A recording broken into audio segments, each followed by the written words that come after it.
আজকে সকালে প্রায় 8টা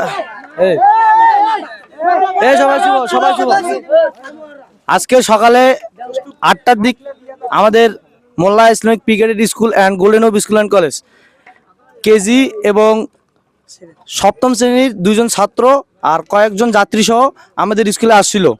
আসার পথে সিএমবি ব্রিজে তারা একটা আহাত বাস ঢাকা থেকে দিনাজপুরগামী আর ভ্যানটি ছিল দিনাজপুর থেকে ফুলবাড়িগামী।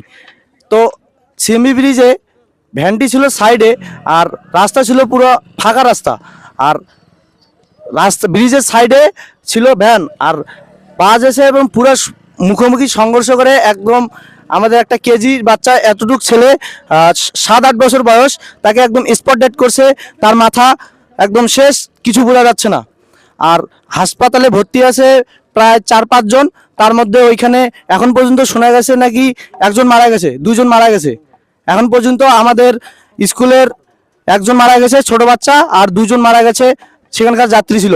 আর যে যাত্রীটা ছিল সে ছিল আমাদের স্কুলের ছেলেটার নাম হচ্ছে জুনাইদের চাচা, তার নিজের চাচা ছিল ভ্যানে, যে চাচা এবং ছোট বাচ্চাটা ওইখানে মারা গেছে। হসপিটালে এই মুহূর্তে 4-5 জন ভর্তি আছে, সঙ্গে সঙ্গে আমাদের স্কুলের স্যার সহ বাকি লোকজন নিয়ে গেছে।